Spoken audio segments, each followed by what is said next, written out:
Hello, my name is Tim Sales. I live and work out of Woodland Hills, California. I'd like to first say that you're not going to see glitz here, so please don't expect it. I'm not an entertainer, nor an actor. I've created this video as a tool designed to educate people about a business concept that works for people who are willing to put 100% of themselves into something. See, it takes 200% to be successful in business. 100% must come from you. 100% must come from the business vehicle that you've chosen. Business vehicle meaning how you earn your living, how you support your family. I've seen people who relentlessly pour 100% of themselves into a business vehicle, profession, or job, but that vehicle doesn't have the capability to give back 100%. The mechanics of wealth are just not there.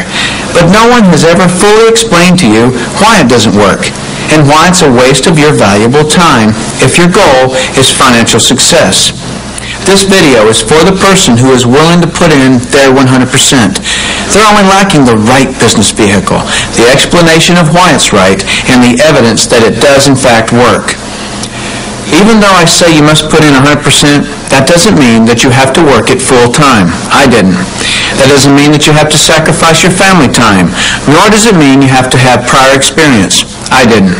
What I'll be talking about over the next hour is a real business, one where a real product or service gets moved to an inline consumer and a solid company gets built. What you'll learn right here has allowed me and an associate to build a $25 million company. Now, a $25 million company has certainly been done before. However, this was done where no employees were required. No accounts receivable, no accounts payable, no overhead, and very little inventory. Recently, I said those words to a business owner who said back to me, "Sounds too good to be true." My response back to him was that a good enough reason to stop looking? He paused for a couple of seconds and then he said, "That wouldn't be very smart, would it?" What I suggest you do is not just watch this information, but study it. What I want to do first is create an equal playing field between people who know how to evaluate a business and those who don't. Because me explaining this business wouldn't be very effective until you understand how to place value to a business.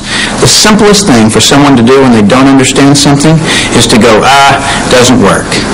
The way I'll accomplish this equal playing field is to give you 4 main principles to look for in a business. Number 1 is a huge expanding market. If you were the best vinyl record producer in the world, would it matter today? No. It doesn't matter how good you are in an industry that's eroding. Number 2 is a unique and consumable product. I'll cover unique first. If you don't have a unique product, then you compete on price and convenience. Who has the best price? Who's closest to the customer? Yet if you have uniqueness, then people must come to you. Next is consumable. If you have a non-consumable product, you're basically unemployed until your next sale. You want the repeat sales of consumable products. Whether it's every time someone picks up the telephone, connects to the internet, renews a membership, turns on electricity, or gets to the bottom of a box or a bottle, you want those repeating commissions because it can pay you again and again. Number 3 is timing. Primarily here I'm talking about trends in timing. During all cycles of the economy, there are people who are making money and losing money. The makers are the ones in front of large trends. The losers disregard trends. How do you get in front of large trends? You study what creates them. Without any hesitation, in today's society, it's the baby boom generation that creates the largest trends. The baby boomers are a group of babies born between 1946 and 1964. There were 76 million of them born in the United States, a billion of them worldwide. Why is this group so talked about? They're 1/3 of the U.S. population and control 65% of all the money. So what are the next trends? Health, looking younger, education, retirement, security, and money. Those are some of the big trends. So if you want to be brilliantly compensated, you must focus on industries and companies that have positioned themselves in front of these trends. Number 4 is leverage. I'm going to spend some time on this one. We're not really taught this in our society. We're taught to go get a good education, build a resume, and exchange our expertise for someone's dollars. The problem with that is if we're not exchanging our expertise, we're not making any dollars. So vacation time is costly. A walk around the golf course, costly. Family time, although extremely important, is costly. I'll define the word leverage as an increased means by which to attain something. One form of leverage is investing $5 million and earning 10% interest, which will yield you about 41 grand a month in income. So whether you're enjoying family time or playing golf or vacationing, you're still enjoying 41 grand a month in income. You're leveraging off your money. That's a leverage everyone would love, but very few have it. Let me explain another kind of leverage that's available to everyone, including yourself. Incidentally, if you get nothing out of this videotape than a better understanding of this little simple concept I'm going to explain, you'll have gained something very valuable for viewing it. Imagine, if you will, that you own a company. You employ just one person, me. I work for 8 hours on Monday. You work for the same 8 hours on Monday that I do. Now listen closely. You get paid on 16 hours worth of work because you take a portion of my productivity as income back to yourself. You're leveraging off my efforts because I'm your employee. So theoretically, the more employees you have working for you, the more leverage you have. However, have you ever had employees? If you have, you know that in theory, hiring employees sounds great, but it's very difficult to reach leverage through employees. I've heard it said that if you have one employee, you have one headache. If you have 100 employees, you run an adult daycare center.